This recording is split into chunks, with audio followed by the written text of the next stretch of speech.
Well, Pacelli and Boomer, they're grizzled and gray, talking about Star Wars from back in the day. Got a talk show called Geeky Geezers, it's true, spinning old tales about the stuff that went through. From Atari to Shrek, they know every line. Geeky Geezers, man, they're feeling just fine. Late Savvy's got a lightsaber, swings it with pride. Boomer's got a game but plays it deep in the night. They're ranting about He-Man and old X-Men too. On Geeky Geezers, they're the nerdiest crew, talking Transformers, toys that twist and they turn, singing blues for the geek life, their hearts still burn. Oh, Geeky Geezers, they're living the dream, talking comics and movies, they're busting the scenes. From Battlestar reruns to D&D lore, they're preaching the gospel of geek evermore. Pacelli and Boomer, they'll never grow old. Geeky Geezers with hearts made of gold. They're sitting in the studio, mics turned up loud, reminiscing about Super Friends, feeling so proud. Pacelli loves Spider-Man, Boomer's for Hulk. They argue about Star Trek with passion and both. From Betamax tapes to their old D20s, Geeky Geezers where the nostalgia flows. They got fans in the chat, from the young to the old, tuning in to hear stories that never get told. Talking Ghostbusters and Proton Packs, toys in the box, and Saturday mornings with cartoons that rocks. Pacelli and Boomer, they're keeping it real. Geeky Geezers with that old school feel.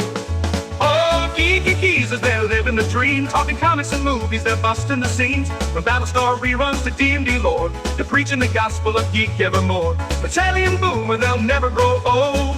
Geeky Geezers with hearts made of gold. They're singing the blues for the games that they play, for the VHS tapes and the arcades that pray. But the spirits are young, though their hair's turning white. Geeky Geezers keep the nerd fire alight, so tune in each week to the Geeky Geezers show, where Pacelli and Boomer let the good times flow. From X-Files to X-Men, they're dropping the news, singing praises of geek life with them old blues. Pacelli and Boomer, forever they'll be. Geeky Geezers living wild and free.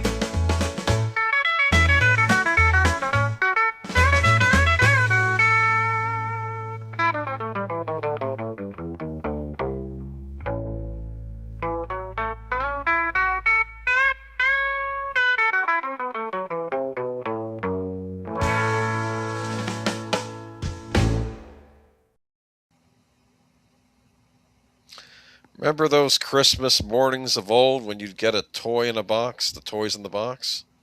Oh, yeah, absolutely. Did you have a favorite as a child?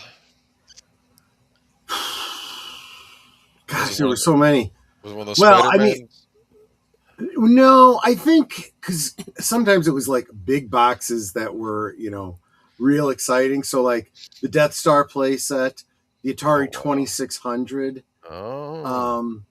Stuff like that. Yeah. The AT-AT. Cool. How about you, Netter? I'm sorry, what was the question? Toys in the box on Christmas morning. Oh, well, I got more because I was a girl, so I got more dolls and clothes. Were they in a box? Not really. Because Okay. even my Barbie was a hand-me-down from my older sister. Okay, the reason I bring all this up is because in the title song, it says we talk about various things, and one of the things we talk about is toys in the box. So I thought this would be the appropriate time, especially around the holidays, So I'm just saying. Welcome, everybody, to the Geeky Geezers. I'm your host, Agent Boomer. This is my co-host, Pacelli. Hello, hello. And this is my other co-host, the Geezette, Netter of Netters Network. Good evening. And here we are, kind of the post-Christmas... I wouldn't say it's funk, would you? I think we're still rather jolly, right? I would like to think so, yeah. Okay, but and if we're not, we just drink. No, that'll happen when the Netflix Warner's deal is finally finalized. That's when I'll be just. Right. I'm terrified, man. I guess we'll find out in the new year. I don't even want to think about it. Okay, but welcome everybody to Geeky Geezers, and let me say hi to Big Al, who I guess is first. I will be on this coming Friday with him on his channel. We were going to be doing Robin of Sherwood episodes. I guess the third and fourth episodes of season 3. And that should be starting at 7 p.m. Eastern Standard Time. So, yeah, I think. Double check on that. But welcome, everybody. Me and my monkey, 735. You were on Good to see you, me and my monkey. I know you can't stay, but thank you so much for stopping in. It's always great to see you in the chat. As long as it's not a chimpanzee. Favorite Marx Brothers movie, Ender's Public Domain. Okay, that was you. Thank you, Netta. Yeah. See you in the chat. Chat is now open to everybody. That was me, not him. I'm sorry. Yes. Jessica Hardo, welcome. Let me see. Deleted scenes, welcome. And I remember with the Space 1999 Eagle transport primarily due to the large box size. I got a hand-me-down of one of those, actually. You know, I think that came with the Death Star set. I'm like, I don't remember this from Star Wars. That's what I was thinking as a kid. Yeah. You know, came with the Death Star place that I inherited. Yeah. Christmas not over until Epiphany, January 6th. Well, I don't know. People might never. They're tearing everything down. We were going to try to look at the Christmas lights recently. It's like everything's down already. It's like, come on, leave it up for a little longer. Netter's Network chat is now open. Oh, wait. Never mind. I actually can say tonight, Lynn Greenwell, welcome. We have many an interesting topic to discuss tonight, don't we? Yes, we do. Okay. And Jonathan what are we going to talk about today? We're going to talk about the good old days, and I guess we're going to bring up our presentation. Oh, yes. I'm sorry. I forgot. I got to do that. Oh, okay. Lay down on the job. There we go. There we go. Oh, let me. Pay cut. Oh, I got to go. No, I'm getting rid of it. Okay, so here we go. I keep hitting things. Okay. And for tonight's good old days, this is what happens when I leave you in charge of a button. Gosh, I love this movie. I'm telling you, and God Created Woman. It's been remade, I don't know, a couple of times. Like Rebecca De Mornay was in one of them, right? Which I love Rebecca De Mornay, but honestly, the movie itself not nearly as good as this one. The 1950s original, which I decided to watch this afternoon. I had time. I'm like, you know what? I better educate myself. And man, that the English they spoke back then, I could not figure out hardly anything they were saying. But I assumed just based on what they were doing is about running a boat shop, right? And they were, boat cleaning services. And no, yeah, I'm kidding. It has subtitles, French. Okay. 1950s, Saint Tropez, France. Knowing what she wants, Foxy Juliet Hardy, an 18-year-old orphan, and it's important that we say 18 years old, right? Taken in by a strict, moralistic couple, is the talk of the town. Spending her days working in a small bookshop and her nights dancing the cha-cha at the local nightclub, Juliet dreams of leaving her fishing village with Antoine Tardot. Yeah, I know. A handsome shipyard owner, interested in giving in to the romantic advances of the would-be sugar daddy and millionaire shipping tycoon Eric Carradine. At the same time, Michel, Antoine's sweet and sensitive younger brother, endures insults, hoping to make statuesque Juliet love him. Now, 3 men vie for her affection, but the undecided heart searches for an escape. Can beautiful Juliet make up her mind? I got to tell you something. This movie, I was pretty. It's this one of the interesting factoids about this movie. I mentioned Saint Tropez. And this film actually gave that resort a huge business boost. Turned it into kind of a fashionable... Saint-Tropez. Whatever. I'm not real good with French. You got to know that. I wasn't really listening real close to the people talking when I was watching this particular movie. Yeah. So anyway, you were going to say, I didn't mean to interrupt you, Boomer. No, it's fine. And welcome, Geek Flag. But yeah, we were talking about this, and yeah, okay. This is this is her when she's all tousled after the boat caught on fire. And yes. There's a looks like a steamy scene that was cut from the movie because of the time. Of course, this movie still got into a lot of trouble at the time it came out. But yes, this came out in the early 50s, so it was considered. Well, I mean, the church wanted it outright banned. Yes, yes, it did. Yes, in the United States, it practically was. Yeah. Yeah, this was like a year or two after the movie Baby Doll, so That's another one there they was hated. a lot of sensitivity about this. I mean, and let's face it, there's nothing particularly lewd about that image you have up there, but I don't know. You seen that belly button?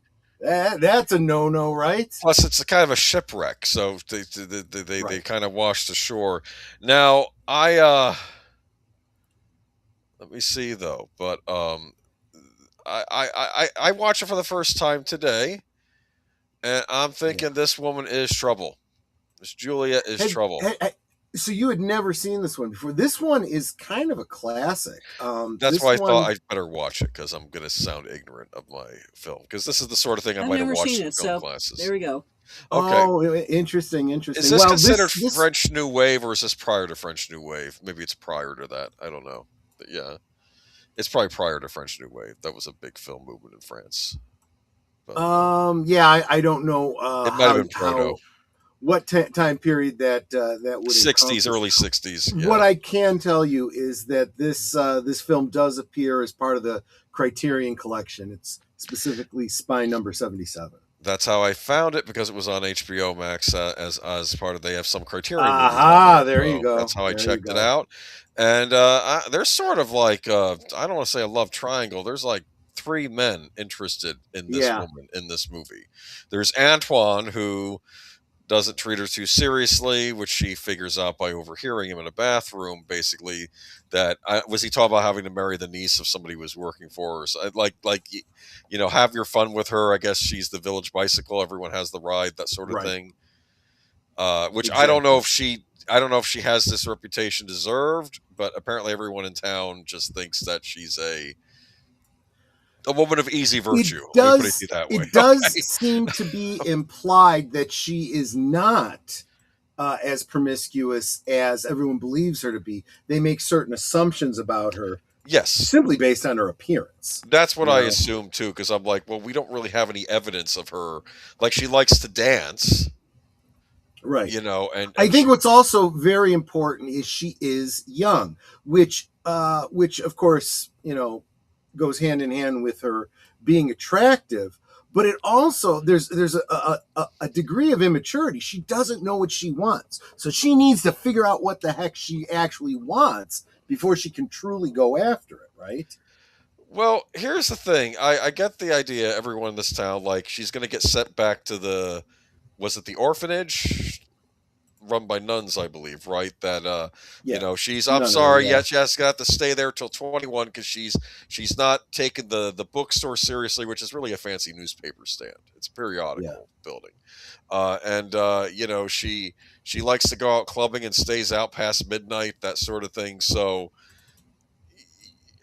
I mean, what am I looking at here? I don't think I'm looking at anything that is that absurd for a woman in Europe. I mean, maybe in the 50s this was scandalous. I don't know, but it seems like by the time we get to James Bond era, this is more common just to see women out, getting to some trouble, maybe. But there was certainly a push from the 50s into way into the 70s. This women's liberation concept, where women should be able to do whatever it is they want, and I'm not sure that that's played out the way that people expected that it would. No. But nonetheless, that was the trend at the time.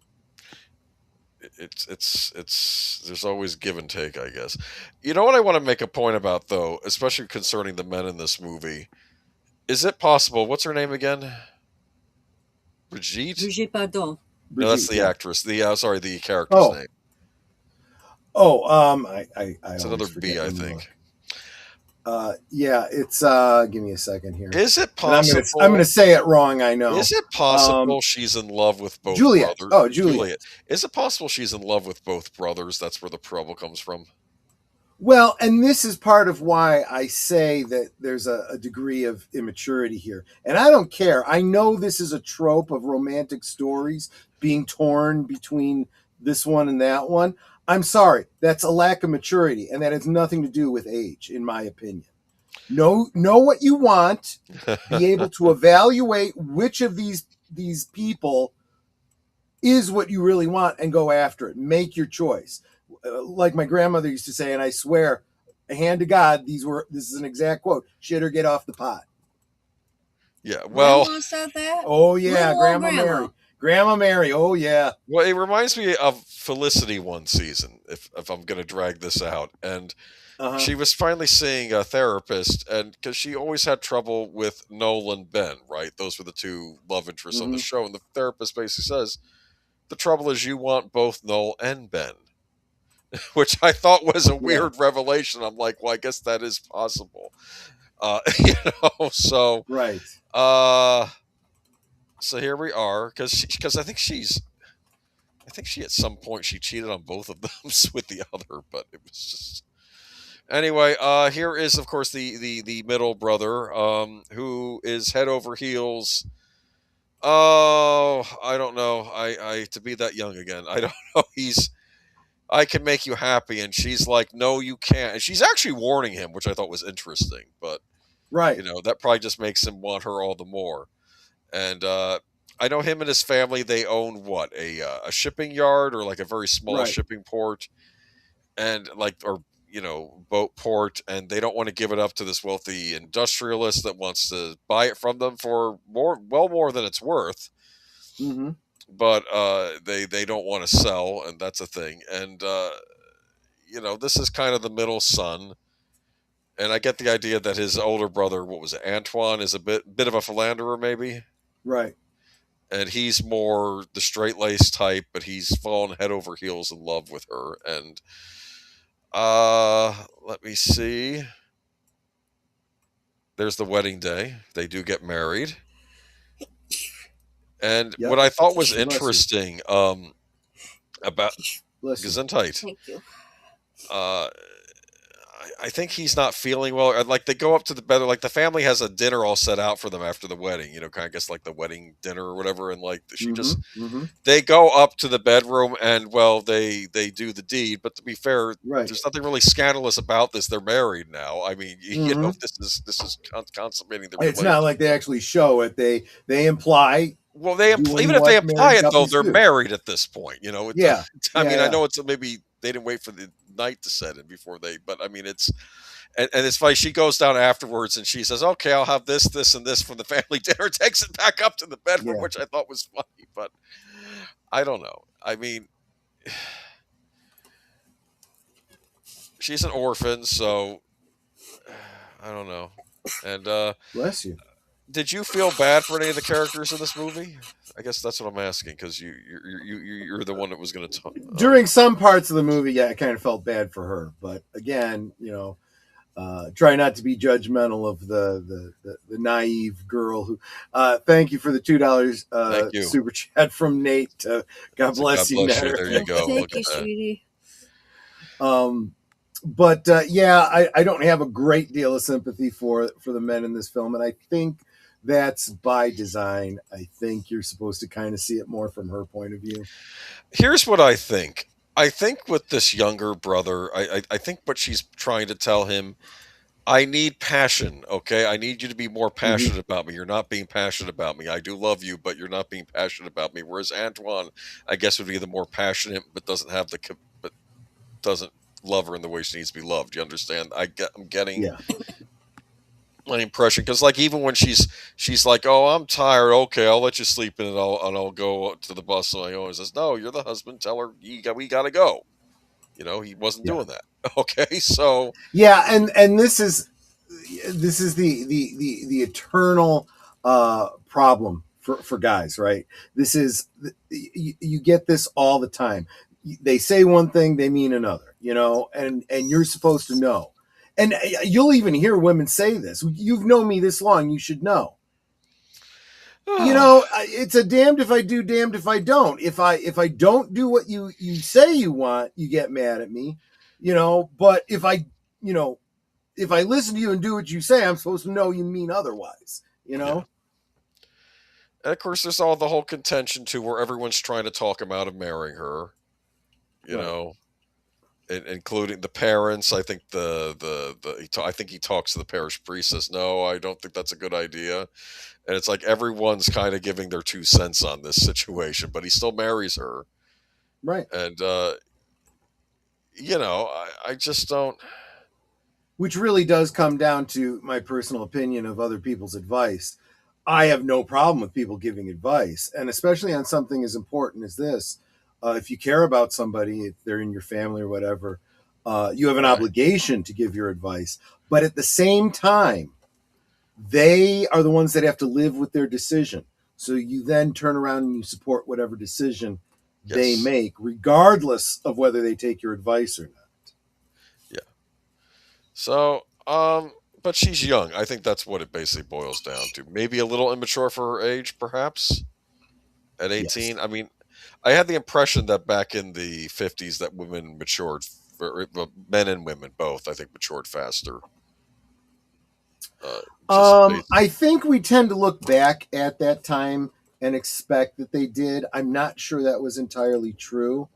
I think by the 50s, you were starting to see children starting to be a little bit more holding on to their childhood longer, being coddled a little bit. Well, that's my point, parents. And I think as time goes on, that lasts longer and longer.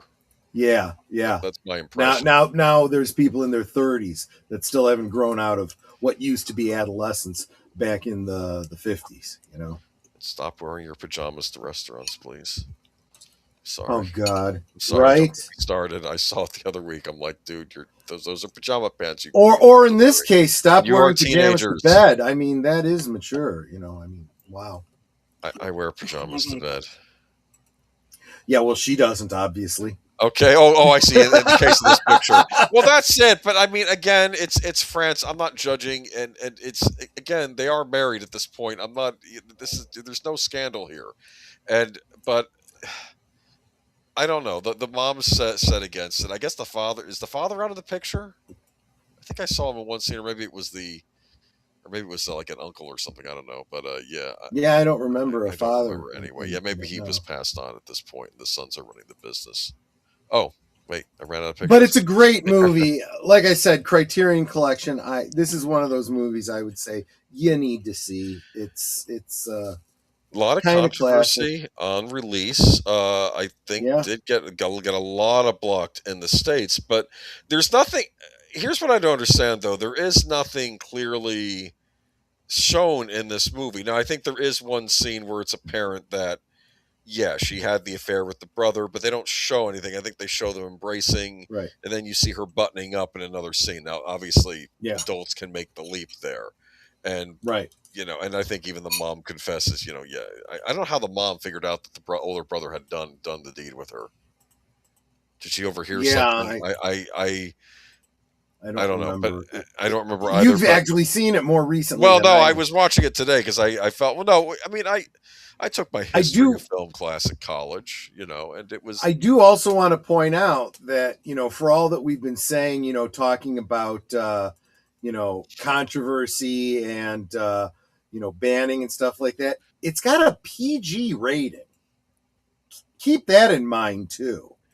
Yeah, I have to watch Baby Doll next, though. That had, the actress in that. No, that was, Pretty Baby. Oh, okay. No, Tennessee Williams wrote it, but it was a movie. Hold on, who was in it? Give me a moment. I'm going nuts here. Give me one moment. All right, Baby Doll, and Carol Baker. That's who was in that, and I'm a big fan of hers. Because she showed up later in her career in a lot of these Italian movies, like at the late 60s, early 70s. She shows up in one called Baba Yaga, right? Interesting. And I'm like, you don't look like Baba Yaga at all. Carol Baker, you got a little bit of gray in your hair, which isn't fooling anyone. And I think she's going around like saying, like she appears to herself, I'll grant you anything you want to wish. And I'm like, you don't want me to say what I want you to grant for me, okay? 'Cause I'm sorry, Carol Baker's a very attractive lady, and even her. even in her 40s, she was showing these Italian movies, these scandalous like thrillers over there, which were rather good. And I'm assuming this got into trouble too, because I know that Hollywood sort of bent the knee to a lot of this pressure and came up with the Hays Code. Mm-hmm. Hitchcock would work around the Hays Code. If you look in those Hitchcock movies, you can see stuff that he snuck in, Which is if you're also being why observed. you to this day hear about coding in these movies. Exactly. And it, they're not wrong. It's very clear the intent of some movies and some scenes. Yeah. But no, I enjoyed this. Again, it's kind of bittersweet at the end though, because she and the guy, middle brother, do get back together, but I wonder, will it work out or not? Right? Yeah, is the damage too much? I think he'll forgive her. I think he'll forgive her. Yeah, if she stays loyal enough to. Yeah. I mean, they're both young. I guess maybe if they start a family early on, maybe this will all be washed under the rug. No, now I'm disturbed about whose kid it is. Never mind. Let's move on to. Well, good point. But unfortunately, we do have some news related to this movie tonight, because unfortunately, Brigitte Bardot has passed away. Screen siren Brigitte Bardot. Later in life, I would apply the adjective based to this girl. I really, really would. Yes, well, the mob, the woke mob, went after her. I think, because they did, and they can all go F off. Yes. Yeah. Screen siren Brigitte Bardot, whose portrayals of free-spirited ingenues made her an international sex symbol and the pride of France, and who turned her back on movie star in 1973 to become an animal rights activist, has died, according to French media and the Associated Press. Now, when you say that animal rights activist, I think someone who is left-leaning. But, of course, if you step out of line with whatever setup, you then get brandished as something else. Yeah. Or it could be that maybe some of us can be left on some issues and right on other issues. Isn't that weird? True. That it doesn't fit conveniently. But let me get into this. She was 91. Bruno Jacqueline, the Brigitte Bardot Foundation for the Protection of Animals, told the Associated Press that she died at her home in southern France. He did not provide a cause of death and said no arrangements have yet been made for funeral memorial services. She has been hospitalized last month after a period of ill health. Leading tributes, French President Emmanuel Macron said Bardot and Boyle embodied a life of freedom and lived a French existence. Jordan Bardella of the far-right National Rally Party, which Bardot publicly supported in her later years, referred to her as a passionate patriot who represented an entire era of French history. Bardot's foundation paid tribute to her legacy on animal rights, from traveling to the Arctic ice floes to help baby seals, to lobbying for animal welfare legislation and securing convictions for perpetrators of animal abuse. I don't necessarily disagree with that. If you're abusing an animal, that's not cool. Her death comes 2 months after she underwent what her staff described in a statement to AFP as minor surgery for an unspecified ailment in October. Let's see. French feminist philosopher Simone de Beauvoir called her a locomotive of women's history and the most liberated women in post-war France in a 1959 essay titled Brigitte Bardot and the Lolita Syndrome. Mm-hmm. Am I allowed to say that other word on air? I don't know. French it's a press, name. It's a proper name. Apparently, it's showing up in certain files that got released. Anyway, there's some disturbing stuff coming out of that. Oh, yeah. But we can't get into that right now. French President Charles de Gaulle declared Bardot was a French export as important as Renault cars. Meanwhile, BB, as the French affectionately called her, went on to appear in more than 40 movies, including a handful of Hollywood productions, before retiring from acting at age 39. Well, that sounds like a great career, and then she went on to do other things. Mm-hmm. So, yeah. In 2018, at the height of the Me Too movement, Bardot said in an interview that the most actors protesting harassment in the film industry were hypocritical because many played the teases with producers to land the parts. Yikes! Yep. Remember that? Yep.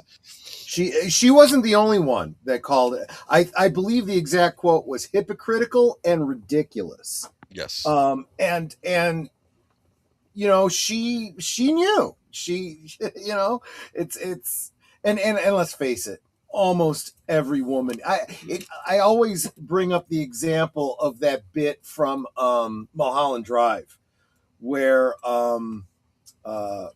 what's her name? I'm forgetting the Naomi actress's Woods? name. I don't remember now, but No. she's talking to the older woman about her history and backstory, and she's like, "Oh, Coco. sure, dear, yeah, Coco, right." That's what I'm thinking of. And she's like, "Sure, dear," and it's like she knows what's what. She's not buying the crap, and I always felt like Brigitte Bardot was the same way. She's like, you know what? You all knew what you were doing. You all benefited from it, and now you're going #me too. Wah wah. Yeah, you can't have your cake and eat it too, girls. Yeah, but rest in peace, Brigitte Bardot. Yeah. Okay. Yeah. Another thing, more recently, well, not quite as. What I should say is it's become very topical now. But back in 2008, she was fined $25,000. That's in 2008 money, people, for claiming Muslims in France were destroying our country. Gee, $2,000 for saying just an opinion. 25,000. That's in 2008. Wow. Well, she was on the front line of this all the way back then. That's insane. That's I thought the French would have been more sympathetic to freedom of speech because they helped us out with the revolution, but I don't know. La revolution. Well, yeah, but yeah, I very much respected this woman, and I was kind of crushed to hear that she had passed. But yeah. 91. That's respectable. That's good. All right. Rest in peace, Brigitte Bardot. Yep. Oh, now we get into gaming. Yay. Anything left to say on Brigitte Bardot? Okay. Vampire the Masquerade Bloodline 2 developers really didn't want the game to have that name. The original Vampire the Masquerade Bloodlines, which was released in 2004, is widely celebrated as one of the best role-playing games ever created. Did you hear me on that? Were you familiar with this game back in the day, actually? I don't know. You might have been. I looked it over. I wasn't terribly impressed with the animation, and I saw some game footage of it, and I was like, people loved it back in the day. The original, not the new one. Yeah. I have to wonder how much of that was the brand recognition. Like the people that like everything that you slap the name Star Wars on. Looking at you, the acolyte. Well, but and I'm not saying that Bloodlines was anything on that level. I'm just saying that I was a huge fan of Vampire the Masquerade, the tabletop role-playing game. When I saw this, I just didn't feel like the tabletop role-playing game translated real well into what I kind of saw as a kind of railroady type of video game. Well, I don't know. I mean, like it's okay. I just I know that back in the day, my brother had it. He was a big fan of it. It was a okay. It was it was. I want to say an early pioneer, I guess, in more the 3D style role playing games, and there were little things like you could go, like I think you had to.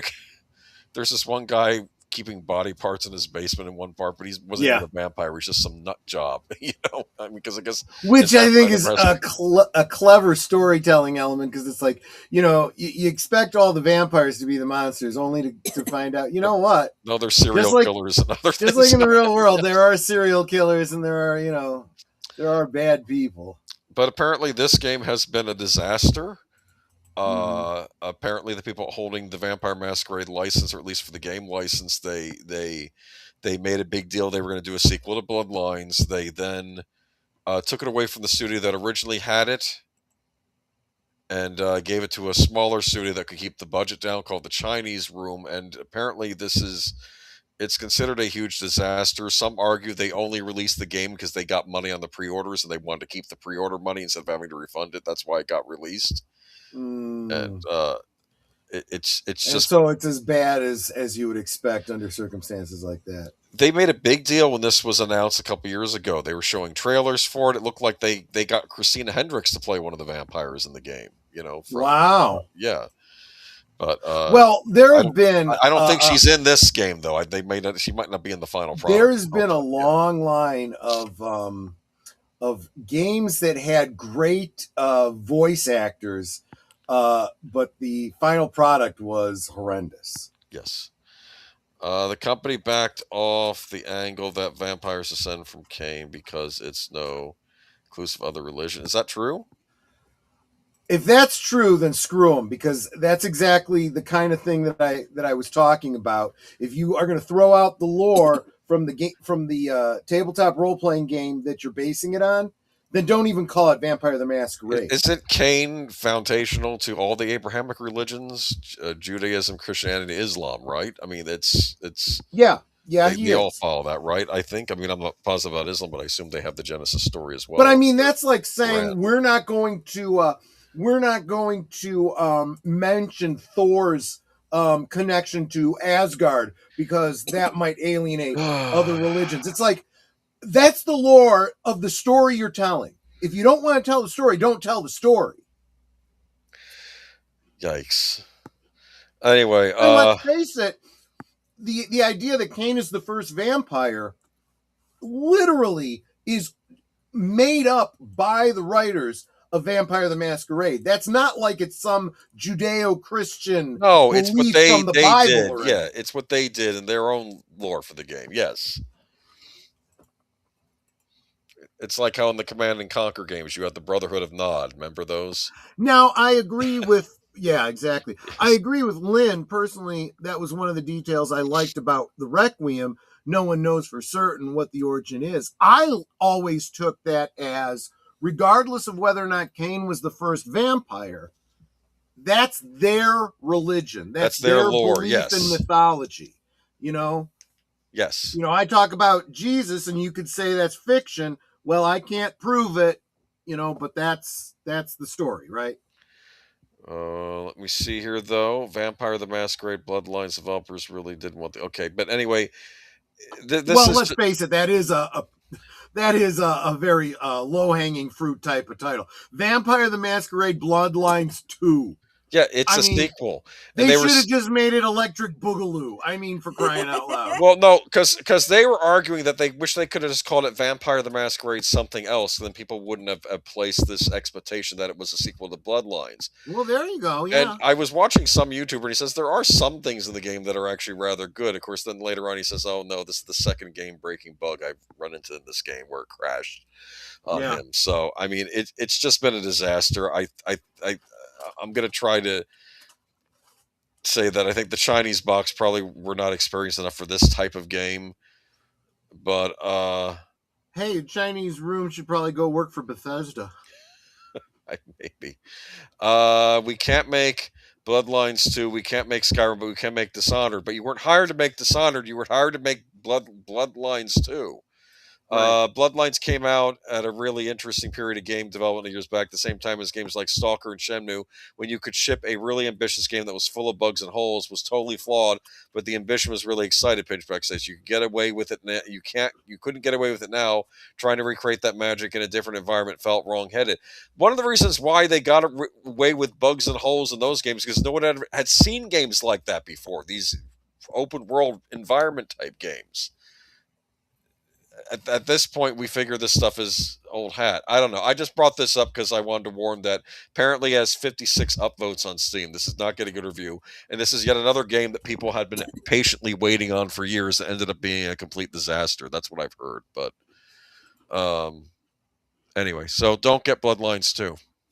That's what I'm basically saying. No, I won't be. Hopefully this Hellraiser game turns out good. That's one my fingers crossed on. But. Have we gotten any update on that? Because I haven't seen anything. No, for all I know, they did the trailer. And it's going to be like 4 years before it comes out. I don't know. Actually, I think it's supposed to come out next year. That's what they said. Now Disney news. Yay! We're getting another film based on the villain. to convince you that they're not really as bad as you thought they were. They were just misunderstood. This is their character. Yeah. I don't think Gaston is in the original Beauty and the Beast fairy tale, is he? No, they made him up for the Disney version because they needed a regular villain in the movie as well. Right. Because Disney likes to have their villains, so they made up Gaston. Gaston kind of has become popular over the years, especially the Disney theme parks, because he basically he's always showing off his muscles and stuff, and he's always saying, "Yeah, you gotta do some push-ups." Like he'll taunt the guests and stuff. Right. Disney is hoping that audiences will want to be guests for a live-action Beauty and the Beast spin-off. The studio is developing Gaston, a feature based on the story's villain character. The Hollywood Reporter has confirmed. Plot details have not yet been disclosed for the movie that is still in early stages. You don't cast Henry Cavill in this role. What's the point? That's what I'm thinking. But Dave Callahan penned the latest draft for the live-action film after Kate Herrin and Briony Redmond worked on the previous one. Michelle Redgwin is set to produce. This is not sounding good to me. Adapted from a French fairy tale, the original Beauty and the Beast was a sensation. It hit theaters in 1991, becoming Disney's highest-grossing animated title of the time. Story focuses on Belle, a young woman agreeing to live with an arrogant prince who has been transformed into a monster and has a limited time to earn the true love that will break his spell. It won 2 Oscars from 6 nominations and holds the distinction as the first animated movie ever nominated for Best Picture. Richard White voiced Gaston in the animated film. The studio released Bill Condon's live-action version of Beauty and the Beast in 2017 with Emma Watson as Belle, Dan Stevens as the Beast, and Luke Evans as Gaston. Right. He's the one that was in Dracula Untold. And it would be really smart for them to bring back Luke Evans for this so that you could claim it to be a sequel or prequel, I should say. They won't do that. Well, then they're they're not going to do that. They're going to, but again, it's like, oh, this is the story you thought you knew about Gaston. This is your character. Right. This is not, are we going to get a story of how the mass control program was really misunderstood? Is that going to be their next project? Right. Well, I mean, I don't understand. Disney has recently continued to prioritize live-action remakes of its classic animated properties. This includes a live-action take on Tangled being back in active development, after THR reported in April that the film's progress had been paused in light of the Rachel Zegler and Gal Gadot's live-action Snow White underperforming at the box office. Yeah, I heard about that. Since then, Disney had a massive hit with the live-action remake of Lilo and Stitch, while Barry Jenkins' prequel movie Mufasa: The Lion King has had a strong showing when it debuted late last year. I heard that wasn't good. The studio has had successes over the years with live-action spin-offs focusing on villains of animated movies. This includes 2014's Angelina Jolie-led Maleficent, highlighting the antagonist from Sleeping Beauty, and Emma Stone starring in 2021's Cruella as the villainous Cruella de Vil from 101 Dalmatians franchise. How do you do something from Cruella's point of view? Why? No, it's not how. It's why. Why do you do something? She likes to make coats out of puppies, right? I mean, that's right. I don't think when Walt Disney made which that makes movie, me think of that parody song from The Simpsons. See my vest, made from real gorilla chest. I remember that. Yes, that's on. It's funny. See my loafers, former gophers. there was I have songs in the key of Springfield, which on CD, which was all the songs from The Simpsons, and it came out a little after the songs in the key of X, and I think the whole reason was because I called it songs in the key of Springfield was that it was riffing on the X-Files CD that came out a little while ago, and it was all songs from the X-Files, like the Planet of the Apes musical was in there. Remember that? Troy McClure was in the Planet of the Apes music. Will Disney ever make a new animated film? Well, they do these new animated movies like they did Zootopia 2. Unfortunately, I know what you're saying. You're saying, will we ever get a traditionally animated Disney movie again? Probably not. People thought they might have found a sweet spot with this one short they did, which sort of had a 2D look, but was still 3D animated. Oh, guys, you guys are going to be lucky if you don't start seeing AI-generated art from Disney at this point. No. I have to say, too, Princess and the Frog was the last shot at that, because they did release that, and that was a traditionally animated movie, because they had stopped for a while, and they said, okay, let's try making one and see how it does. People seem to want them back, and then it didn't do well at the box office because it lost to Chipmunks the Squeakquel, the Chipmunks movie sequel. So it lost to that. So I don't know what to tell you. I'd like to see more traditionally animated Disney tales, but I don't think they're ever going to happen. I don't even know if I don't think they have the talent anymore for that. Yeah. Because you have to. This is drawing. I mean, doing this stuff on a computer is a different animal. I mean, maybe they could, but they'd have to rebuild a whole studio from the ground up probably to make that. I don't think they're gonna. Moving on to let's see here. Moving on to? Oh God. You're getting some of these stories we're getting tonight. I cut from last week's show because we had too many, but since it's been a dead news week, I figure okay. The only reason I bring this up is because Rian Johnson, I feel, has been dead silent about Last Jedi since it came out 8 years ago.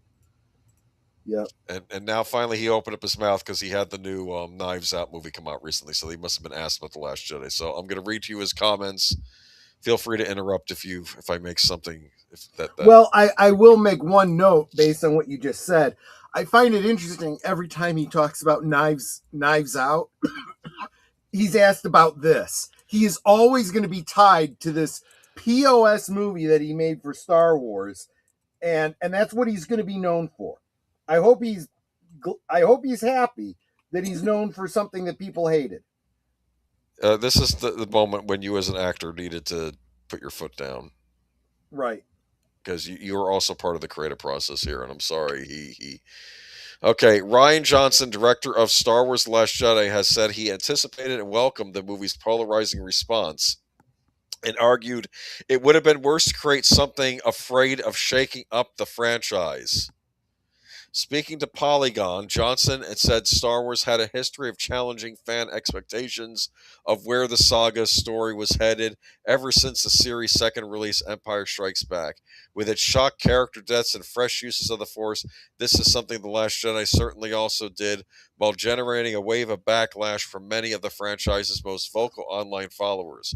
Despite this, Johnson said he had intended to deliver a movie that shook the box.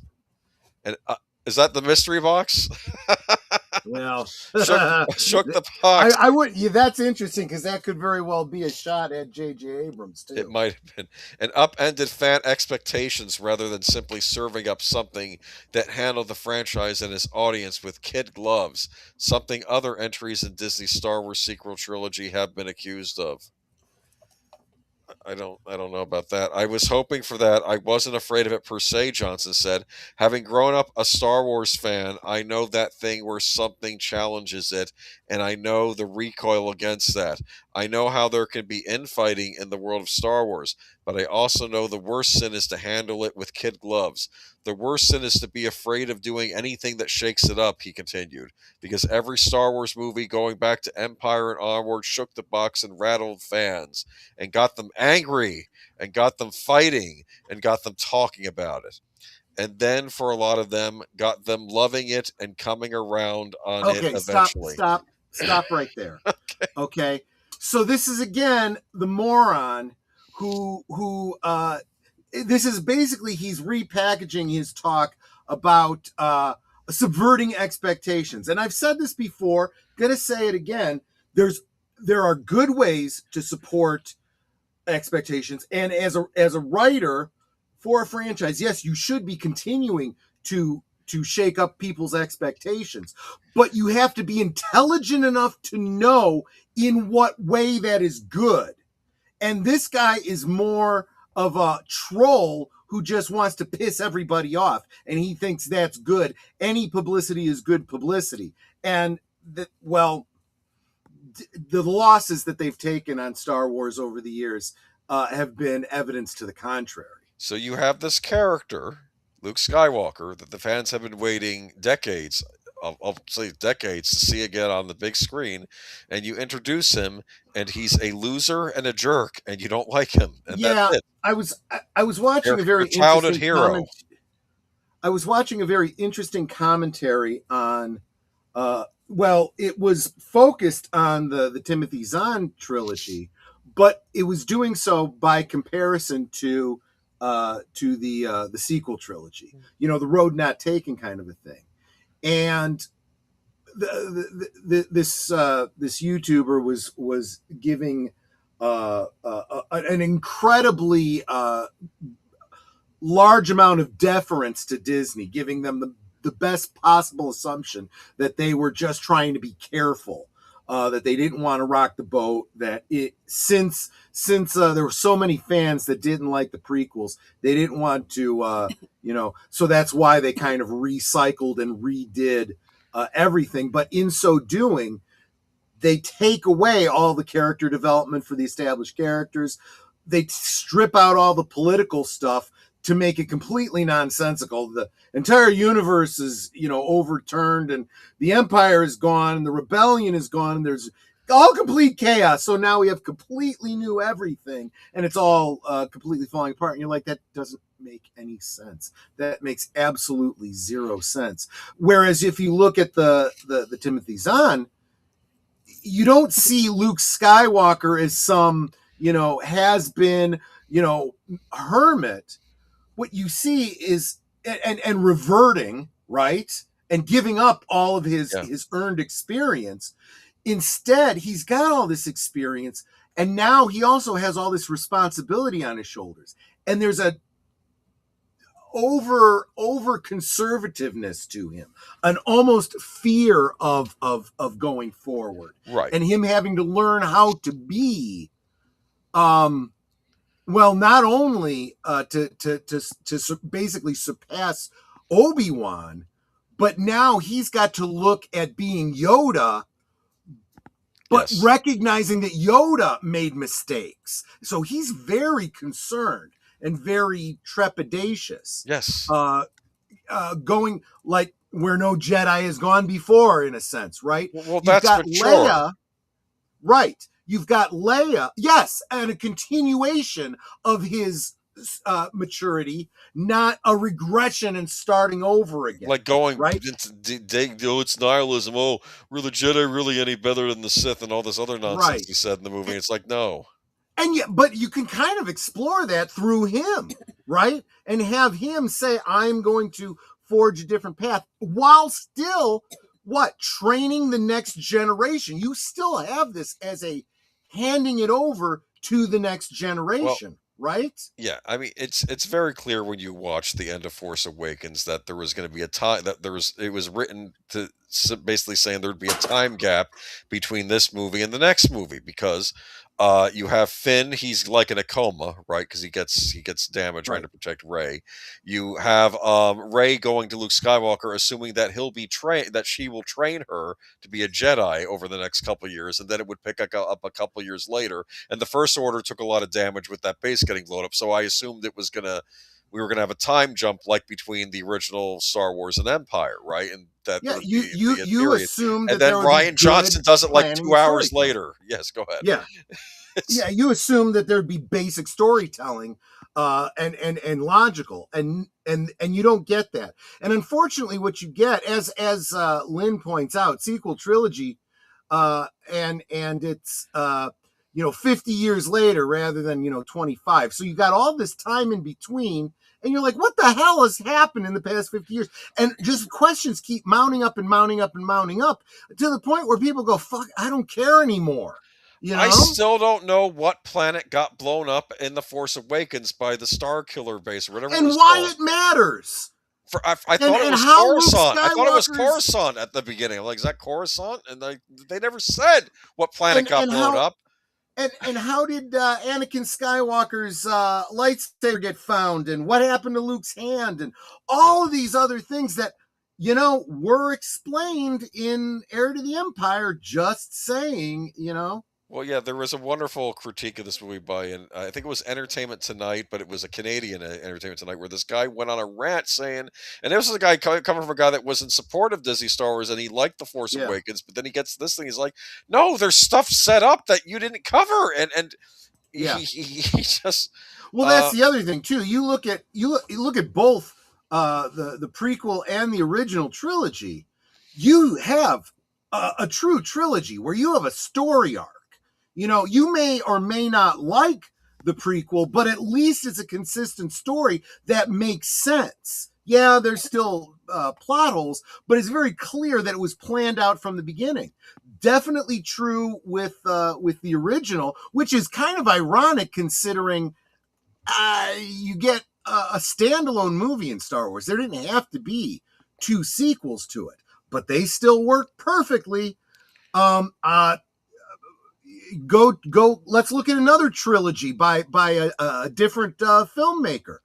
Back to the Future. You got a trilogy there that's kind of like the original trilogy of Star Wars, where you've got a first movie that stands on its own. You really don't need any sequels, but they did 2 sequels that make for great story arcs. All of the characters make sense in their development.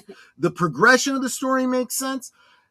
This, even put aside the fact that these are Star Wars movies with a history before them, you've got 3 movies in a trilogy that don't even fit together with each other. You literally they don't. You have J.J. Abrams lay down basically a retelling of Star Wars. Okay, fine. Then you got Rian Johnson coming in and trashing everything the guy before him did, kind of giving the middle finger to everybody, both behind the camera and in front of the camera. And then you got J.J. Abrams coming in trying to fix the crap that Rian Johnson did. And I'm not, trying to run interference for JJ. He's a moron, but he did the best he could with that last movie after what he was left with. Rian Johnson said years ago that he wants half his audience to hate his works. This take is common to postmodernist artists. The more noise you create with your art, the better the art. This is not some indie movie you're making. This is a major blockbuster that's created to sell merchandise and also theme park tickets. This is supposed to be a postmodern, as much noise as possible. Exactly. I think the next series of Star Wars movies should be written by Yoko Ono, for crying out loud. The Fly, yes. Sequels are not canon, period. Couldn't agree more. Couldn't agree more.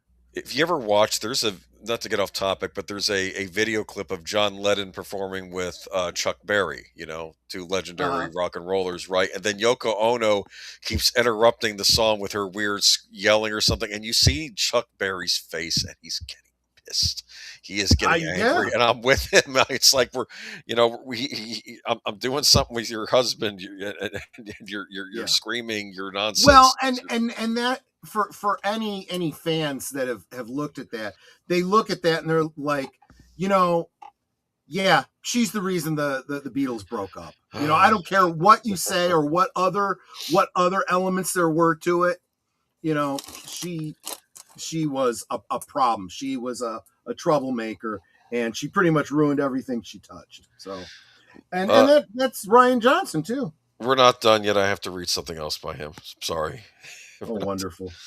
Johnson continues comments on The Last Jedi by equating its handling of Star Wars lore with how he has attempted to carefully handle the subject of religion in the upcoming Wake Up Dead Man and Knives Out mystery.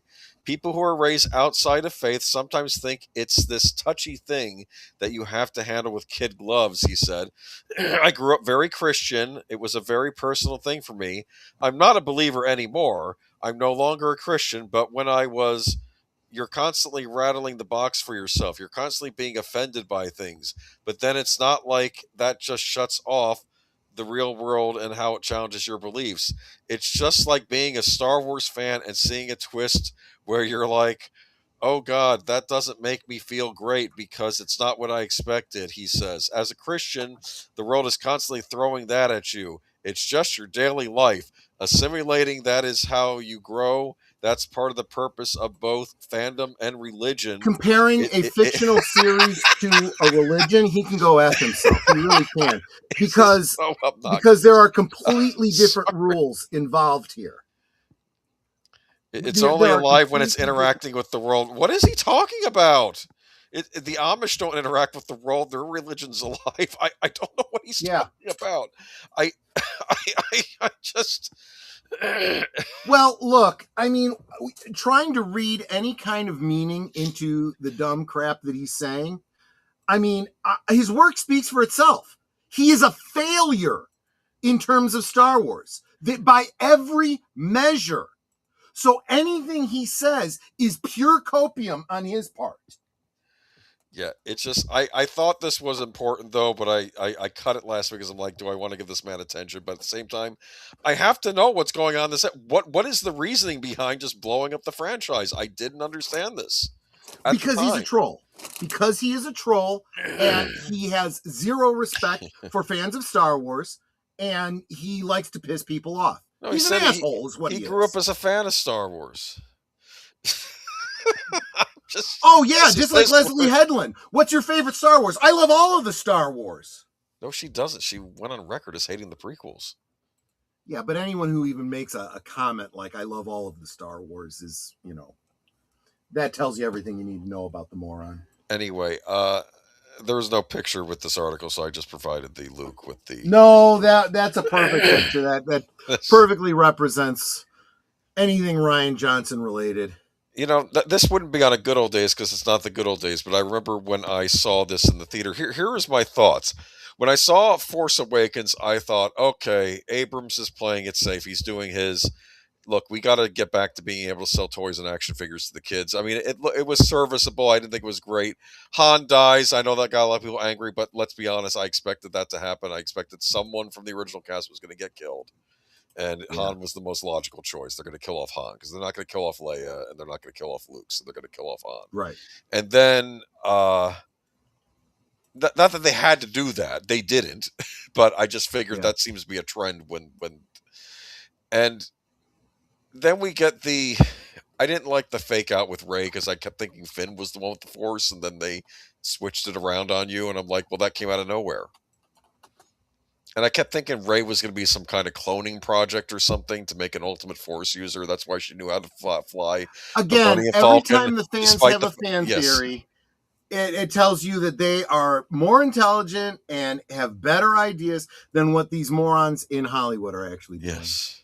Well, that's the whole thing, is they never listen to the fans, and the fans are like, this is what we're looking for. This is what we want.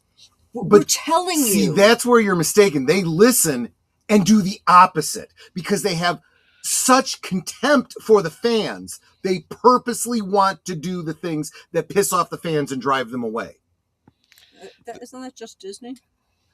It's all of the postmodernist entertainment industry now. Well, well, they have to figure out a way to ruin Gundam, okay? First, I might argue Gundam's seen that already, but anyway, okay, no, I'm kidding. Gundam is another beast, but yeah, that's Netflix is doing Gundam movies apparently. So, is Netflix still doing them, or is it going to somebody else? I'm the wrong person to ask. We did an article months back. I forgot what I read because I don't know. These things take too long to come out now. All right, now we move on to James Cameron, a true artist.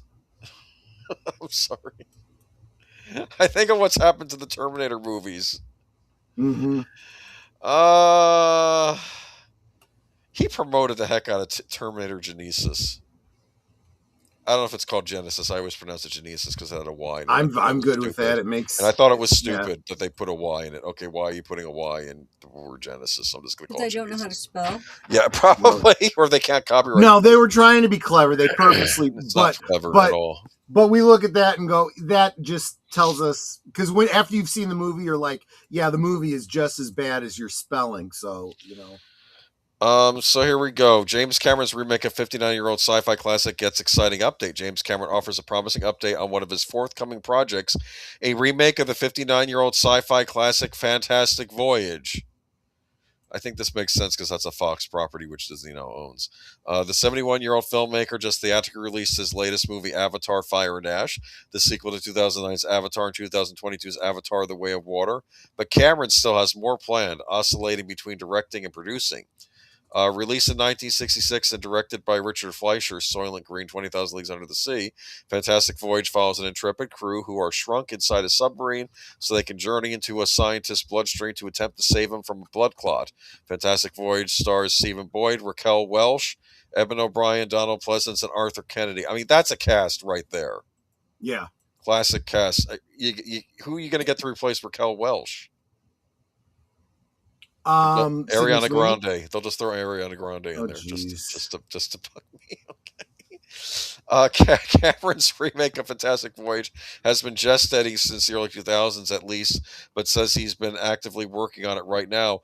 You know what kills me? Fantastic Voyage could be remade, especially with how medicine has advanced so much over the decades. They could probably do something with this, but I don't trust Cameron. That's my problem with this. But what do you think? Why are we doing sequels? I mean, remakes. I don't understand it. Because and especially Cameron. He has always prided himself on doing original things. If you're going and doing remakes, then just retire, man. Just retire already. I'd rather rewatch Inner Space. I forgot about Inner Space. It's basically a comedic retelling of the same story. We just watched that one too. Yeah, we did. Ariana is no Raquel, you don't say. That's my point. I was trying to think who's the anti-Raquel they would throw in this thing, or maybe Kristen Stewart. That would be. No. What's not Ariana Grande? The other one from Wicked. What's her name? Oh, Cynthia Erivo. Yeah, they'll throw. Yeah, her in that would be it. That's who they'll choose. That's who. Well, she could be in the Arthur Kennedy role. Oh gosh. Yeah. Arthur Kennedy's funny. He's in one of my favorite horror movies of all time, Let Sleeping Corpses Lie, also known as The Living Dead at Manchester Morgue. And he plays an Irish-American cop, somehow promoted to detective in the English countryside in the early 70s. Don't ask me how that happened, but he has wonderful lines in that movie. Like, he goes, the one guy says, because the zombie kills somebody, but they think it was a murder. So the one hippie guy says, "Look, man, I had nothing to do with this." And he says, "It's a funny thing, whenever there's been a murder, no one ever had anything to do with it." You don't find that funny? Yeah. Okay, never mind. All right. Agent Boomer, is James Cameron finally done with his blue? No. I should have found the article. I read an article this week. No, he's going to make them as long as he can because he believes in the message. And he says, as long as I'm making these movies, the message will get out, which I guess is about conservation or environmentalism or something. So, about how Americans are bad. Yeah. That's the way it goes now. Let's face it. Americans are bad. White people are bad. Men are bad. Well, the funny thing is, you said stop with the remakes, and some people argued, well, wait a minute, this latest Avatar movie, what's different this time around from the last movie? It's like the same thing. Like the characters all got reset to where they were, and they didn't learn anything, and now they're doing the same thing over and over again. Okay. That's why with Michael French. I watched the second Avatar movie, and it's like, okay, it was okay. Okay. But then when they said there was a third one, I'm like, yeah, I'm done. The only thing interesting about the third one is apparently it has one of the blue aliens is also evil, like from another tribe, but that there's a bad tribe of them out there. So, I don't know. I guess the fire tribe, do they have different elements? Is that how they're set up? I don't know. I didn't see the last one. Last one was the water tribe, right? That was. I saw the first one begrudgingly. I've had no interest in seeing any of the others, to be honest. Avatar is just Dances with Wolves. I've heard that. Yeah. Okay, moving on to Billy Idol. Yeah, you're a fan, right? I am. I don't want to spoil Friday, but he might show up on Friday. I'm just saying. 80s rock icon 70 announced as 2026 rock headliner at Popular Music Festival. Yes, Billy Idol was already on the books for 2026. The 80s rock legend 70 has been announced as the rock headliner for Lakefront Music Fest in Prior Lake, Minnesota, where he's scheduled to perform on Friday, July 10th, 2026. Does this man take breaks? He's on tour all year. I don't know. I kind of have the feeling that he's at that stage in his life where he's like, I don't have a lot of time. I don't have time to stop and take it slow. I need to get everything done I want to get done. Gotcha. The festival confirmed Idol on its site and promotional materials, which also lists the event as a 2-night fundraiser with Keith Urban topping the country lineup the following evening on July 11th. They must have maybe they have a rock and roll night and a country night the next night. Lakefront Music Fest is held at Lakefront Park and bills itself as a private fundraising event that brings in national acts for a weekend of live music. Organizers note the tickets for the 2026 edition are already on sale, which gives fans plenty of time to plan a summer trip built around Idol's set and the rest of the Rock Night lineup, which includes Jefferson Starship. Nice. With more of the acts still to be announced. The Lakefront booking comes during a busy sketch for Idol. He also released a new tour recap video this month that highlights performances from his 2025 run and showcases several songs from Dream Into It. And in April 2025, released Dream Into It, his 9th studio album and first full-length set of new material in more than 10 years. The record arrived on Dark Horse Records and BMG and features contributions from longtime guitarist Steve Stevens, alongside guest Avril Lavigne, Alison Mosshart, and Joan Jett. Look at that. And she was on tour with him, too, over the summer. So good for Billy Idol. We have another article here, too. You know who's also is touring right now? Styx. Oh, nice. I was angry though with last year Devo. They didn't come to Florida. They were also touring, but they didn't come to Florida. I think it was going to be their final tour too. But oh well. Look, that's him from the live show. That's sort of what I saw. Well, from a great distance, obviously, because I didn't get the close seats. But we weren't horribly far back either. We were somewhere in the middle. But yeah. So Billy Idol has released a music video for Too Much Fun, which features clips from his 2025 tour. The footage captures performances at Talking Stick Resort Amphitheater, Bridgestone Arena, Budweiser Stage, Wembley, OVO Arena, Madison Square Garden, Red Rocks, Greek Theater, and the Forum.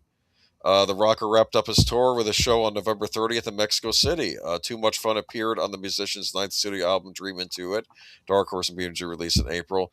This marked the first full-length album for the... Yeah, I already read that. Okay, for the last article. But the punk rock icon doesn't have any tour dates scheduled for 2026. His 2025 run took him across North America and Europe before ending in Mexico. Interesting. Okay, I didn't realize he was in Europe, too. That's interesting. Okay.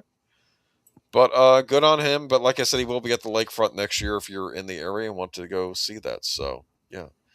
And who knows? Maybe next year I'll be doing more stuff on music because Lord knows Hollywood is falling apart on me. This is not good. No doubt. I'm terrified at this Netflix deal. Yeah, I'm still holding out hope that it doesn't happen. It's like the worst case scenario of a bad scenario, period. But that is the worst case scenario right there. It sure is. All right, moving on to... This isn't from the actual theme park. I don't know where this picture came from. I found it online.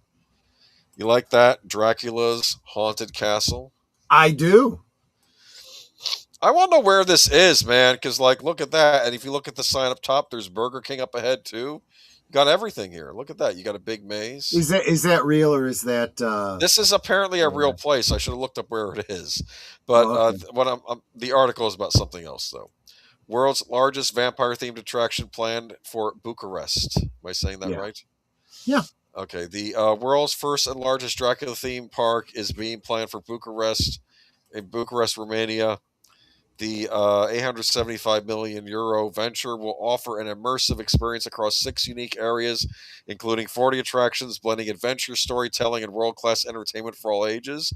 The park will be home to 6 different lands. Transylvania will include roller coasters, a traditional village and forest, while Dracula's castle will be the site of the fictional vampire's home, complete with ruins, a maze, a lake, and a bat coaster.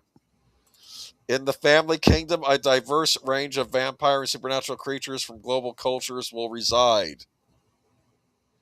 Elsewhere, a London town zone promises to bring dark allure of Victorian London. Oh, I get it. The London town would be when Dracula was in London in the book, right? Mm-hmm. Mm-hmm. Okay. It includes vampire hunting parkour and obstacle course, a ship swing globe theater, lake boats, and a horse and carriage track ride. And the port of New Orleans will feature a roller coaster race with howling werewolves and Mardi Gras carnival games. Is the New Orleans in there because of Interview with the Vampire? Could be. I mean, it is the most gothic American city, so I guess Yeah. that makes sense. And artists, sorry, Dracula Land will also have its own metaverse with visitors able to use Dracula coin tokens in both digital and physical worlds. Bram Stoker's classic novel Dracula was set partially in Romania's Carpathian Mountains, hence the country's long association with the vampire. The writer researched traditional European folklore as a basis for the character. The 780,000 square meter attraction, which also includes retail and dining offerings, will be situated 20 minutes from Bucharest city center and 50 minutes from Bucharest Henry Coandi International Airport. Theme park forms part of a major development featuring 3 Dracula-themed hotels, offering around 1,200 rooms. Apparently, though, the moniker on the front is you can check in, but you may never check out. It's a joke. I'm sorry. You imagine you get in there, there's an actual vampire at the front desk. And then you wake up in the morning with a big gash on your arm and like Right. blood trickling out. I'm kidding. Or, boy, my throat is sore, and you look in the mirror and you're kind of seeing through yourself a little bit, but you see like 2 dots on your neck. You know what the funny thing is? People would pay for that. True. Man, I got bit by a vampire. It's like, okay. The theme park forms part of a major development. Okay, of hotels. Development also include an aqua park, thermal spa, a racing track, a motor park, a luxury shopping outlet, and 22,500 seat arena suitable for concerts, festivals, and events. Romania, what are you doing? Right. You're supposed to be the creepy old country, not a tourist attraction. Okay. Go ahead. Look, what else do they have though to lay claim to? This is one of their heroes, right? Yes, I mean it looks like I mean it sounds very ambitious. I'm going to keep an eye on this, see how it turns out. Yeah. Oh, wait a minute. For me, Dracula Land is a national project, a symbol of Romania can and must build landmarks, not just buildings or simple real estate projects, said Dragos Dobrescu, founder of Dracula Land, in a statement. I'm sure he's not a vampire. Okay. Yeah. Though, funny enough, we only have meetings with him at night. I'm sorry. Dragos Dobrescu. I'm sorry.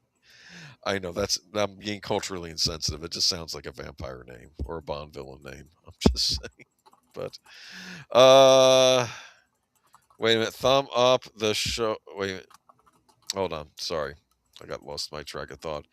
Y'all excited for the Vampire Land? Come on. What are you talking about Netflix deal for? Okay, Troy. Okay, I just came back and I see a vampire theme park with a Burger King sign. Yeah, exactly. Right. Oh, that's in Niagara Falls, and my family has been there. So that is in Niagara Falls. I'm excited. Yeah. So this was the thing that I wanted to point out. This is not the one that we're talking about. That's going to be in Bucharest.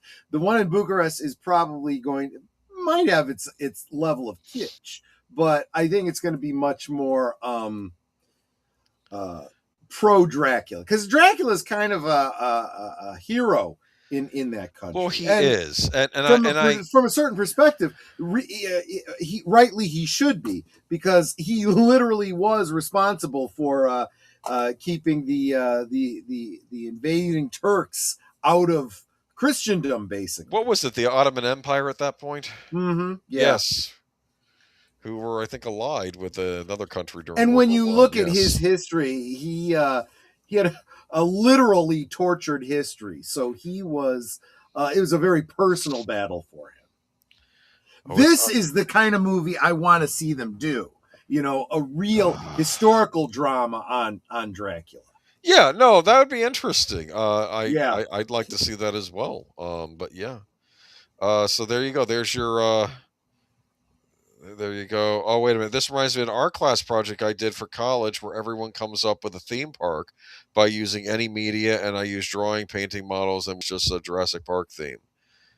Well, they kind of made that with the recent Universal parks, didn't they? Yeah, kind of. What would I do a theme park on? It'd probably be based on Italian horror movies or something. You'd have different sections, you know. There you go. You'd have the witch, like the ballet academy with the witches. That would be one area. Never mind. I'm just Zombie Island would be another area. Just a zombie theme park in general. I don't know why they haven't done that. gosh, that could be really cool. You know, They do sort of do stuff with like with Halloween Horror Nights at Universal, where they have like they'll do stuff based on Walking Dead or something else. You know, yeah. I wonder if this past fall, if they did that 28 years later, they probably did something. You know, else. I always thought that what would be a lot of fun would be a zombie take on the laser tag, right? Where you are in a fend off all the zombies, right? The zombies are all staff people, and they're wearing, although you probably wouldn't be able to see it, they'd have to make it look like it blends into their outfit. Whatever sensors pick up the infrared from whatever you're shooting at them, and they got little earbuds that tell them when they're hit, so that they know to go down. Oh, okay, yeah, that could work. That would be really cool. That could be really, really cool. I'm surprised no one's tried that. Yeah. Well, the idea is out there, folks. Anyone that does that, yours free and clear. I lay no claim to the idea. Yes. Just do it. By the way, you know that Tasting History guy? Have you seen him? Yeah, Max Miller. Yeah, sure. Yeah, he did a whole special on he was trying to do recipes from the book Dracula. Oh yeah, he did a paprikash chicken based. Yeah. Yeah, I'd love to try it. It sounded really good. Because it was mentioned in because I remember reading the book how he kept talking about all the dishes he was eating and how he was going to send the recipe to Nina. Remember the recipe for Nina? She'd probably like to try this at home. Yeah, but yeah, because there we go. Okay, so keep an eye on this theme park, Dracula Land. All right, so. The cultural works becoming public domain in 2026 from Betty Boop to Nancy Drew. Yeah. Prediction: there will be a slasher movie featuring Betty Boop. Prediction: there will be a slasher movie featuring Nancy Drew as the slasher, because that's all they do. All right. The cultural. Okay, so a new year means a new parade of classic characters and works entering the public domain. Under United States law, the copyright on thousands of creations from 1930, including films, books, musical compositions, and more, will expire at the stroke of midnight, January 1st, 2026, meaning they will be free to use, share, and adapt after nearly a century. Yeah. Now, see, this is, every year we get a new list of things that are coming out in the public domain, and we always have to have a little minor discussion about what that actually means. But what I do want to mention is it used to be that Disney was known for taking public domain properties, making it their own, and making them the new cultural zeitgeist for what those were. When you hear Snow White, you don't think of the old German folklore. You think of, the cartoon that Disney did, which was their first feature-length animated feature. Yes. Or you think about the horrible abortion of a film that they did in live action last year. Whatever. Well, it's funny because Harlan Ellison, he went on a rant one of his videos where he brings out a comic book and says, Walt Disney is the Three Musketeers. No, Walt Disney did not write the Three Musketeers. That was Alexander Dumas. Right. Yes. Exactly right. Exactly right. But you do have to say, when you're talking specifically about a Disney version of something, Disney's Snow White, right? Disney's Sleeping Beauty, Disney's and Aladdin. Yes, you can say, well, that's originally folklore from such and such country. Yes, but now this movie was made by Disney, and it has trademarks within it, specific representations of these characters. Sometimes, as you pointed out with Gaston in Beauty and the Beast, an original character that is specifically Disney's, right? Now, when we get to this idea of these horror, what do you call horror parodies is what they really are of these Popeye the Slayer Man, and all these other ones. True. I just wish that somebody would take these properties, since they are public domain, and do something good with them. I could see someone picking up Nancy Drew now and starting a whole series of either streaming, a streaming series or a series of movies based on Nancy Drew now. Yes. That would be brilliant if they did that, right? Yeah, they tried doing a movie series with her years ago. I think Julia Roberts' niece was in them. But yeah, I don't know if it really took off. And they literally, because the books are going into the public domain, you could literally do, film adaptations of the books, or, streaming adaptations of the books. Yes. But I think this is my favorite crop of works yet, which is saying a lot, says Jennifer Jenkins, the director of Duke University's Law School Center for the Study of Public Domain, which has compiled an annual list of public domain entrants over the decade. This year's treasure trove features famous faces like the original Betty Boop, whose iconic hoop earrings originally took the form of floppy dog ears, and the initial version of Disney's Pluto, who first went by the name Rover. Right. So they can't call him Pluto yet. If you do your you have to call him Rover. True. That's not only exciting in itself, but it's really an opportunity to look back at the history of these two incredible animation studios, Fleischer and Disney, and how their styles are imprinted in the DNA of today's cartoons, Jenkins says. That's just a fun rabbit hole. Is that a pun intended because of Bugs Bunny? But okay, I don't know. Well, the other thing I want to point out is you bringing up Popeye the Slayer Man. And that's specifically because Popeye went into the public domain, was it a couple of years ago? It was last year. They waste no time making these movies, I think. Yes. But it was the same cartoon company that did Betty Boop, and that's why you have crossovers between Betty Boop and Popeye. So I would love to see a movie that incorporates both characters. Interesting, yeah. Well, yeah, that'd be good instead of not having them kill people, right? Yep. Literary highlights include William Faulkner's As I Lay Dying, the full version of Dashiell Hammett's The Maltese Falcon. That's a big deal. Yeah. You could, okay. Is that Sam Spade in that movie, as I recall? The character Sam Spade? I think so, yeah. Okay. I saw Connie said, I remember Nancy Drew Hardy Boys series ages ago. I remember Pamela Sue Martin, who played Nancy Drew, appearing in Playboy. Oh, I did not know that. That is not public domain. Waddy Piper's The Little Engine That Could, the first 4 books in the Nancy Drew detective series. Dude, you got 4 movies you can make right there. Okay. That's right. And The Murder at the Vicarage, Agatha Christie's first Miss Marple mystery, which means Miss Marple, at least the character, is now public domain now, right? Right. And so some movie company could start doing a movie series based on Miss Marple. Young Miss the Marple. Books, just literally adapting the books. You can absolutely do that. Also, if Disney was still Disney, they would be taking something like The Little Engine That Could and making their own Disney short, that they would play before some other feature-length film, and make that a bit of a draw. But they're not an animation studio anymore, so screw them, whatever. Well, they do their stuff like Zootopia, right? The movie selection spans war stories, musicals, thrillers, westerns, comedies, and more, including from directors including Alfred Hitchcock, Howard Hughes, and Salvador Dali. Among them are All Quiet on the Western Front, Animal Crackers starring the Marx Brothers, 1931 Best Picture winner Cimarron, and 2 Marlene Dietrich films, Morocco and The Blue Angel.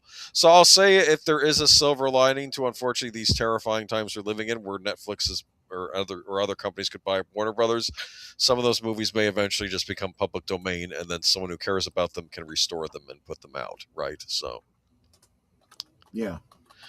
Several movies on the list feature stars of their early days: Bing Crosby's first feature-length appearance in King of Jazz, Greta Garbo's first talkie in Annie Christie, and The Big Trail, and John Wayne's first leading role. Notably, Jenkins says the films on this year's list all predate the Hays Code.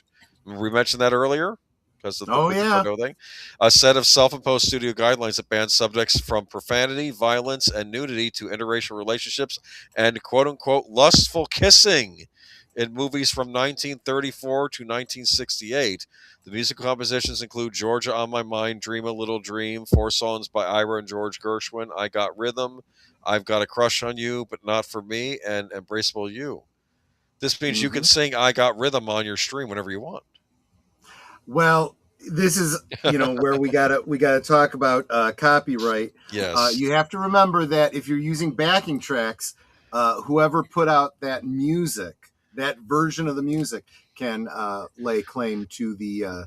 But the if you just music that sang they're it using. without the music, you'd be fine. Yeah, if you sing it a cappella, there's nothing they can Okay. say that anyone can say about it. Yeah. So I'm kind of curious about this. So there's some interesting stuff here. Betty Boop. Let me see here. What else is here? As a matter of fact, the Betty Boop horror movie is already in the works. Why? It doesn't surprise me. Hi. Does not surprise me. It'd be funny if she was the final girl. She should be. Instead of She being really her being should the be. monster, have her be like evil Popeyes coming after. So, no, maybe you mentioned that earlier. But a Minnie Mouse slasher is due for release in 2026. Really? I guess. The new adaptations think West Side Story drawn from Shakespeare, Romeo and Juliet, Percival. Oh, not all adaptations have to be dark. Think West Side Story. Okay, sorry. Public domain isn't just good news for those who want to create art, but for those who simply want to consume it. It goes well beyond creativity to availability to preservation to being able to use things freely in school. Why is public domain also good for artists? Let's see if you know this. Because if studios can't rely on their IPs, just using the same IP over and over again, they're forced to create new IP. Well, right? That is true. And that That's helps right, the yeah. artists, the writers, and here's the other thing too. Yes. The idea behind copyright in the first place was meant to be so that the creator, the actual artist, Yes. could financially benefit from them, not some big corporate conglomerate to continue to make money off of it in perpetuity. Yes. So, yeah. Plus, what the heck has Disney even done with Mickey Mouse in recent years? So if a bot, they haven't gotten this. Well, there are many unresolved questions around AI and intellectual property. Jenkins says one thing is clear: human authorship is a requisite for copyright. So if a bot writes your Boop musical, don't expect it to be protected. Oh, interesting. Okay. Yeah, I don't know why they even have to mention that. I thought everyone kind of knew that at this point. Nobody knows enough about this AI. I think people are confused by it right now. But I don't know. It's kind of exciting, though. Betty Boop now public domain. Remember, Yeah, she was a flapper, correct? Yep. As I exactly. recall. Yep. But yeah, Yep.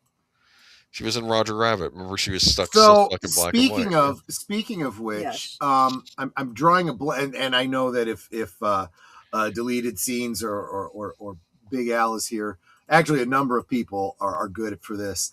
The actress who played Grandma in National Lampoon's Christmas Vacation, she's the same one that did the voice of Betty Boop. Oh, Mm-hmm. really? Yep. Huh. I didn't know that. That's it. That's all the That's it. stories for It's a tonight. short one. We're ending early, but I guess that's not the end of the world, right? Yep. 'Cause like And I said, speaking of it's- speaking of ending early, do we have deleted scenes late night to forward people to? I'm not seeing it. Let me double check. But we can talk about things going on this week. Now, this Friday, I did want to point something out. I know I'm skipping the Friday already, but we are going to do our winners and losers of 2025 and our predictions for the new year, or maybe something we're looking forward to. Yeah, exactly. And I think we need to limit ourselves in the losers of 2025 to like, I don't know, 25 or less. It's I mean, been there was a so lot bad of this losers year. this year. It's been so. Yeah. I already know who's at the top of my list. It's probably at the top of your list too. I'm just flabbergasted. And I found myself earlier this week trying to come up with a winner, and I was getting angry because I'm like, if I'm thinking of Hollywood, you guys totally screwed the pooch this year. Nothing has impressed me. I have at least one, in quotes, winner that I think a lot of people are going to disagree with me on. A lot of the channels that I am a huge fan of out there, just have the opposite opinion from me, and that's okay. I hope. I hope you'll forgive me for having a different opinion. Agree. Yeah.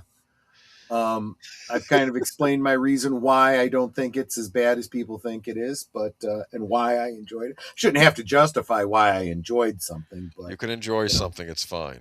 Exactly. Anyway, we don't cancel you for enjoying things, even if others aren't. Okay, But Deleted Scenes says no, not tonight. So there is no reserved seats over on Deleted Scenes. Darn it, we ended early. Oh well. There's nothing wrong with that. Give you your time back and give you a chance to get ready for the rest of the week. What do we got coming up this week, my friend? So tomorrow night on your channel, what's going on? So tomorrow, I did not get a poll up. However, I have a very interesting recommendation for a film called Strange Days. This is from, was this just last year?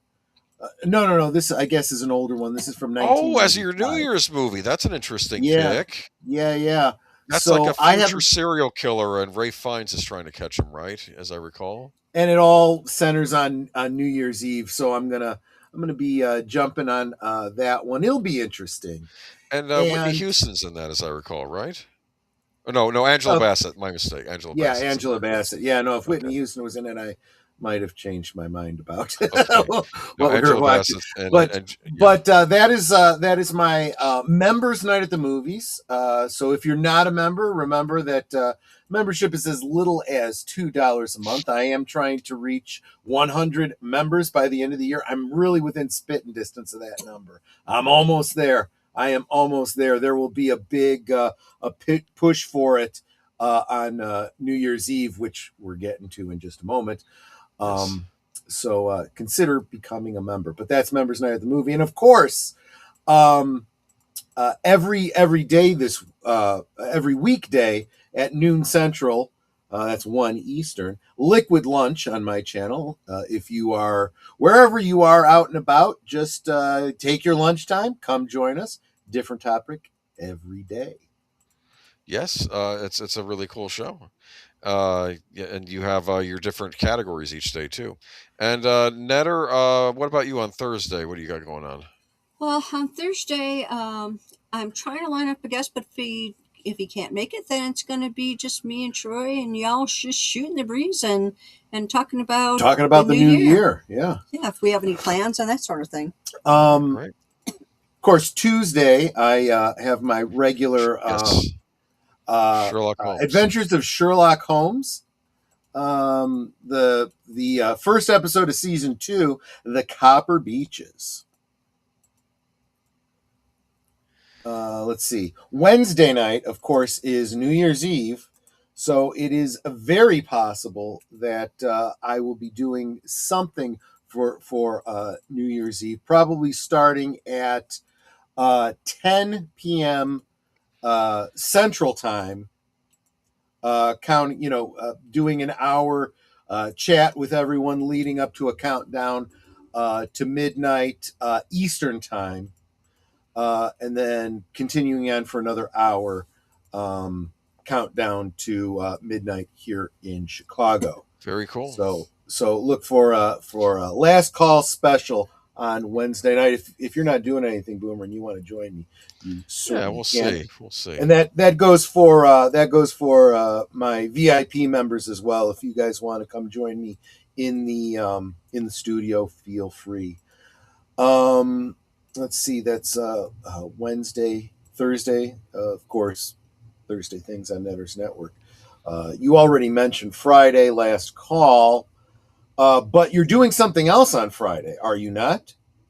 Yes, I will be on with Big Al of Big Al Presents, and I think we're going to be doing our rewatch of 2 more episodes of Robin of Sherwood. So be sure to tune into that.